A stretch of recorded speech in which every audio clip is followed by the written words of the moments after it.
When people today do Tantra, they pick up some deity, they pick up some practices, no matter how opaque it is, and they are in God knows which chapter of which particular Agama, which particular Tantra, and they have zero concern to rest of that very Agama, or forget about the rest of the Agamas, their interconnectedness.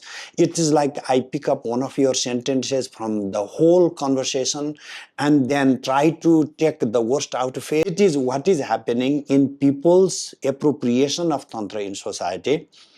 There are 92 Agamas. All these 92 Agamas are coming out of Shiva Vaktra, are revealed through Lord Shiva. In the conversation with the Mother Parvati, the Skanda Kartikeya and Mother Parvati, depending which context we are talking about. So you can see this Sarva Amnaya, we shouldn't think of as a modern or Newar or Nepalese category. You can see like from the original Agamas themselves. See, Agamas themselves say how these Agamas are coming out of the Panchavaktra. From the faces of Lord Shiva. Faces of Lord Shiva. That is why, what is Sarva Amnaya? Is all 5 Amnayas or sometimes 6 and all 6 Amnayas, meaning coming out of Shiva Vaktra. So, by stressing on Amnaya, I'm stressing, particularly calling the Sarva Amnaya, I'm talking about all the Agamas, not exclusively to some particular Tantra that suits to somebody's fantasy. And there is even more to it, that what people are doing is they are focusing on rituals and practices and muttering some mantras and waiting for some magic to happen, and then if it doesn't happen, tomorrow they will say it's all wrong and something wrong happens and then they are messed up. But Agamas give you the philosophies. Without philosophical foundation, all these so-called practices are leading to some type of occult. People do not know why they are doing, and they are doing it. That's dangerous. So I give you a really fine Mercedes, wonderful car running, and I give you to drive. You just do not know what you are doing, and you started running around it, you will kill people. So people need to know the system. That is primary. To actually knowing the function, you need to go to like Qutub Minar or somewhere, you know. So that's like application. Where do you want to go? That's an application. But the broader thing is, how does it work? What is it for? So those are philosophies. What is it for? It's for nirvana, moksha. And that already changes the whole attitude towards why you use these shastras. And there is final thing about the choice of the Agama is people from Nepal, I'm one of them, like to believe that we have all the tantras. You're for the whole world. Yeah, we are all in all. And I have met similar people from Kashmir. I used to think that we only have that type of people in Nepal. But that type of people, unfortunately, are everywhere. And Agama is a universal category for all over the Indian subcontinent. Whether you have the southern or the northern, it binds everybody. Whether you have the Skanda Kartikeya or you have the Kalika Kulakrama or you have the Tripura, it binds everything. And it's not even about Advaita. You have the Dvaita, you have the Dvaita Advaita, you have Advaita. It's not even about focusing one type of philosophy. So we need a universal category that binds us philosophically, theologically, also geographically. Because we are culturally one people, you know. And I found that in these categories as Sarva Amnaya or Agama, a broadly binding category. When we are using the category Tantra, broadly that fits within the Kula system. Because then Kula is a particular type of practice, and not all the tantrics are Kulas, but like Siddhantins are not Kulas. Therefore, when I'm using the word Agama, then it's not exclusively to Kulas, but when we are using Tantra per se, let's go to Kulas. And there are like many types of Kulas. If you read Shakti Sangama Tantra, there are like 16, 18 different types of Kulas, Purva Kula, Uttara Kula, Vandikera, all these different groups, subgroups of the Kulas. But ultimately, it boils down to tracing the lineage from Guru Matsyendranatha. Matsyendranatha is the founder for the Kula system in the Kali Yuga. So all the Agamas, even Tantric Agamas I'm talking about now, they will be predominantly Shakta, and then they will have the triangle, the 4 pithas, with the Kapuja or Kamarupa Purana Girijalandhara Odyana, with the Khaku Mema, Khagendranatha, Kurmanatha, Meshanatha, and Matsyendranatha. But these 3 other gurus are more like a Yuga gurus from different yugas. And then after Matsyendranatha, how do we trace our Guru Parampara? Like within the order I have, like we have Vasishtanatha with counting these many gurus, with Dasakandharanatha counting these many gurus, Vyameshi Devi, one other yogini, with these many gurus. And so they had till one time explicitly numbered, like the manuals I have, my own guru manuals from 12th and 13th centuries, of dated that time I'm talking about. I'm not saying written that time, but at least the available manuscripts from those eras. But what happened to the students afterward? Because this has gone for such a long time, it became impossible to continue repeating the name of each and every guru. And for anybody who is initiated, if actually initiated in, I would say, real initiation, you would have at least the name of Guru, Paramaguru, Parameshtu Guru. I would not even consider the guy initiated into any sampradaya if he does not know the name. Of course, he would know the name of his guru, but who is the Paramaguru? Did the Paramaguru have any adhikar? Did he have the Parameshti Guru? So, because we need to libate, no? In every day's mandala puja, we need to do the libations to not just the Guru, but the Paramaguru and the Parameshti Guru. But yes, there is a little gap because there are some manuscripts also. I worked for a long time in National Archives in Nepal, and then there are some handwritten books, tracing some medieval names of the lineage holders. But, it gets crazy because they're not just few people. And everybody who has the adhikara, Sarva Samrajya Meda, Nirvana Diksha, these are categories in Tantra, then they could be Ācāryas. It's not controlled by an institution. It's like everybody with that level of training could go and teach and start their own lineage, their own order. So if you have completed your training, then you can start teaching your students, just like professors today, So I have my PhDs and I get some students to teach me. I can teach. She has the skill. She can teach. Not like now she needs to get a permission from some institution, authority, So because our society was a free society, not controlled by the churches, so our gurus enjoyed that freedom. They were not controlled by Shankaracharyas. Okay, we will not consider you a guru. Because there are these problems. The problem you are addressing is the loss of some of the masters in between. We have lost some of the lineage holders' names. But the counter argument would be, if we had kept the other way to keep it alive, like in Shankaracharya's, you can trace from Adi Shankara all the way to present day Shankaracharya. But there is a strict control, by the institution. And we don't have that of a strict control. You could not imagine having Diksha and not have the study of Agamas. Can you say this is the case today? No. How can you have the authority on Diksha and not have Agama on you? So it would be inconceivable in the Tantric orders as long as these Ghara, Chumma, all these actual Gurukulas. Tantra also had Gurukulas. Could you please give me a few certain examples? So how do you think these 50 pithas even came into being? These were sadhakas not randomly muttering crazy things. People would go to these pithas and then they would be given these agamas by the gurus, and then they would have to study. Vatsar parikshitaya datavyam vatsarardho shitaya cha yogini. Just do not teach anybody. test him for 6 months and then see if he is qualified for it. And then there is this Samaya Diksha. Even in the Shakta order, like the way I was given, is a Samaya Diksha. You just get the Samaya order Diksha. Within Samaya Diksha, the Guru is checking, do you maintain Brahmacharya? I mean, today people come for Tantra not to practice some Brahmacharya, you know.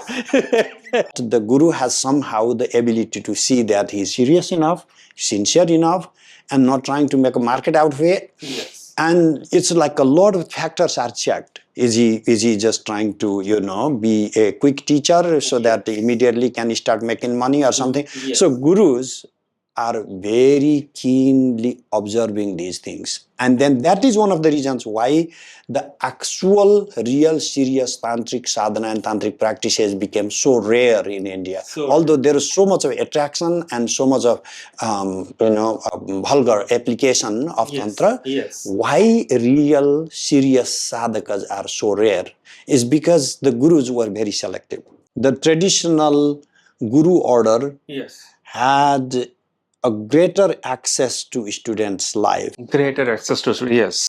If you were to sleep beyond 5 a.m., the Guruji would find out. Either I have to be ill or need to be expelled.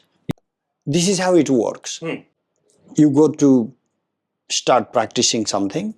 You take some diksha and then sit and quiet and you start doing something. Some experiences happen. By the way, if you didn't take any diksha, you sat and just started breathing regularly, started watching, something unique experience comes down. You go to some temple, you go to hike, you know. So the thing is, there is no shortage to mystical experience.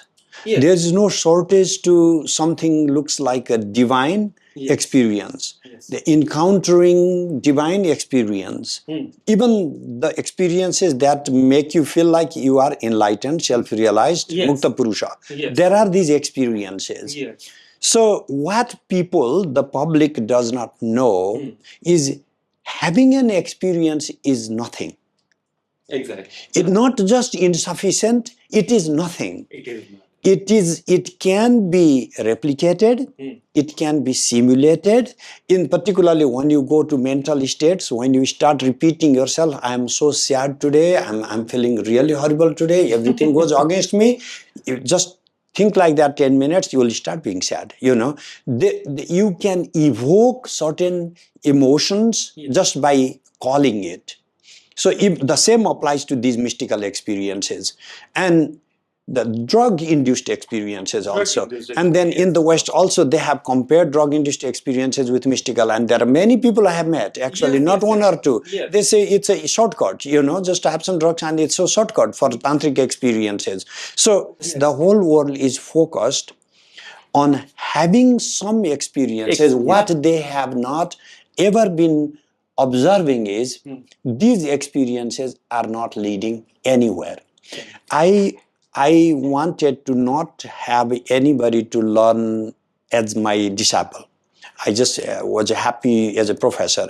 But when I accepted some students, and then more, I'm learning so much. Not of the book, not of my sadhana, but a completely different dynamics of how easy it is to have some of the most amazing experiences, but to not have any transformation. Spiritually, you are in the same gutter that you were there before. Your thinking about the world, about yourself, your relationship with your relatives is not evolved. You are not some Mahatma, like a great being, but you are constantly having amazing, very rare experience. So how do you know this is the sought after experience that grants you liberation? So then, how is it maintained in the way I'm telling you from the Agamas? So like, for example, Abhinava Gupta says, Trisrota samidam jnanam gurutaha shastrata swata. So there are 3 flows or 3 channels for this realization, this knowledge. One comes through the Guru, another through the Shastras, and third through your own personal experience. Not like either or. You are supposed to combine them all. You don't just go to Guru and not go to Shastra. You have to compare. You have to, there are two types of Shruti. One is the Guru, another is the Agama. And you have to cross-check whether your Guru is teaching is whether is in accordance with the Agama or not. So already Shastras mandated that. What can you do? Shastras cannot come to your house and tie you with a rope and force you the laws, Shastras can only give you the disciplines, the orders. So they said this is how it is to be done. And people don't do it. It's not the fault of the system. It is your fault. It's just like if you put the gun towards yourself and you are blasted, don't blame the gun, blame yourself. So another example, Abhinava Gupta says, how am I going to have that check? He uses Tarka-agama swanubhuti. Tarka agama swanubhuti. Okay. Do not, he put swanubhuti at the end, personal experience at the end. First use your logic. Does this sound logical? And then agama. Is this in accordance with agama? Today, when we are seeing so much of corruption in the field of Tantra, then they have set this aside. They have thrown these Tarka and Agama. Yes. But no, it is not my Guruji. My Guruji said, don't use logic, don't use Agama. I am the authority. Exactly. Then you have to question your Guru. Why is he saying that? Why is this? Is he creating a cult against Tarka and Agama? People have killed themselves. People have killed their children. People have done crazy things just by relying on that person, so-called Guru, who would not let the students examine the teachings in light of arguments and in light of the Shastras. So that is not our tradition. That is the corruption of the tradition. What happened is, like, since we didn't have any control, we didn't have any monastic order, and there were no the good thing was we did not have like the Western world where the churches not only controlled what is the Bible, but down the books that they didn't want inside the Bible. Exactly. Also, they even controlled, like they had a political power. So you could not interpolate some outside teachings into the system. In our world, we enjoyed absolute freedom, right? Nobody controlled nothing. Yes. You want to be Kapalika, be a Kapalika. Who cares? You want to eat on skull, eat on skull. You want to walk naked, walk naked. Yes. But while this type of freedom has its boons, it also leads to this level of anarchy that now the systems mean nothing. I was just thinking about one student, very genuine, modern educated, and she had one 8th grade dropout as a guru. And then the guru said, you should not listen to this guy. Because one time she asked him to listen to and didn't get anything. Of course, I'm so sorry. Yes. But then she said, my guru says, I can't listen to you. I'm so sorry. So this is not just, I'm not talking about just one person. This is broadly like applicable to our society today. Like there are some people who are benefiting from this ignorance, and then we are criticizing, like as elitist, this is blind, this is bad, this is wrong. We are not trying to allow these systems to come up to their best form, the way they were, the way they were meant to be, and we are picking the worst corrupt form of anything and then say, this is it, therefore we have to throw the whole thing. There was one guru, let me not mention the name, he made a sensation in the West that every individual has his or her own mantra, and the mantra that one person is practicing, repeating, does not work for another, just like every individual has their own unique genetic mark. So what he started doing is cooking up some stuff that is yours, cooking up another stuff that is yours. So everybody is so proud that Guruji actually channeled my own mantra and then he gave it to me. So we have allowed, so the fault goes back to again blind faith of the people.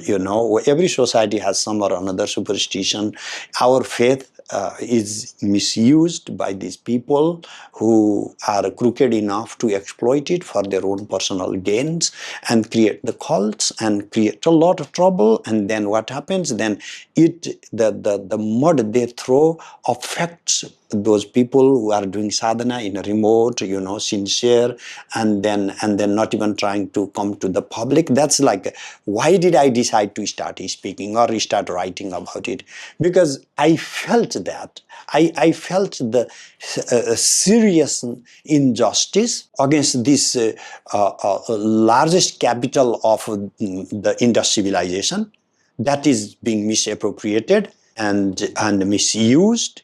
And then that's basically, that gave me a mission, that no, we can't reserve to the way my guru would select only 4 students. I really don't want more than that. Then I thought, no, we need to have a broader, wider audience to go to this. Yeah. One student in California who had been following one charlatan and realized that it's just like he was outcasted, got into scandals and everything, and asked me one question. We were just walking by, and now I realized that whole thing was a scandal.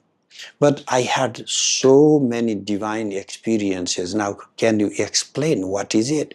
So, we need to know that there is certain amount of experiences that are upon the seekers. If you are a true seeker, you didn't get a good guru, but your search was genuine enough, then you would still have some experiences to make a progress because your quest was sincere. Yes. But ultimately, what it boils down to is you need to understand 2 categories of information versus transformation. Yes. We can check into Google, AI, all kinds of things for information. The teachers had at one point, till my teacher's generation, till even when I started teaching, my role was to give information. But then when the Google started taking control of most of what we do in modern life, I came to realize that any student who is sincere enough to want to read this already has access to all the information. They don't even actually need me. So then I thought, what am I doing here? And that is also what led me to reinvestigate in the Guru Parampara, that modern university education system of loading students with information is insufficient because the teachers had a role to play, and that was not just to deliver, give you some information, but to transform you, to change your subjectivity, to change your persona, to make you rethink about what you think you are. So that would change the whole relationship of you with another person, with yourself and your body, with yourself, with your relations and the nature, the ecology. We have not, what is happening, a defect, I'm saying, of modern education, we have, advanced so much in disseminating information almost universally. Yes. It's a blast of information. So, but there's people with such sophisticated knowledge that would take me forever my life, or I may never learn, are with such lowly ideas and thoughts. There are these terrorists who are making bombs and blast themselves and others. Why would, if in the traditional Gurukula system, if you were trained to be educated with all the Diksha, do you think you would go to use your knowledge in those type of destructive activities? Because what is missing is self-transformation today. Self-transformation. People are so intellectual. I listen to people these days in the media. They are so smart, and they are so smart to misuse their intellect to just, destroy themselves, destroy the society. And that is what is creating a different type of problem for us. So the transformation, I don't believe that it is so easy for the machines or some softwares to transform us. So I'm not saying they cannot ever, because it's a lot about you wanting to transform yourself, but there is also a significant role our guardians, our teachers, our parents can play or do play in changing no, you can't do that. And then you ask like, oh, but why? I want to do that. No. And then no, mom says that's no means no. And then for a while you'll revolt, but ultimately you will start seeing why your mother didn't let you do certain things you wanted to do. But today your AI is not going to be your mom. You know, that's, you are going to get the information for what you want to do. They cannot stop you, even emotionally manipulate you, you know, emotionally give you love so much that even though you wanted to do something, but because mom says don't do, or Guruji says, Guruji didn't just discipline us. We wanted to be disciplined by them. wanted to be disciplined. Yes. Why did we want to be disciplined in some of the ways that today's society would run away from? Is because they loved us beyond anything else. I myself left home penniless at the age of 12. My gurus raised me, and I'm here because of my gurus. You know, they didn't just teach me, they didn't just download information. They created a being within me, the person that teaches in the globe. You know, so this is what teachers could do. I don't expect Google to do that.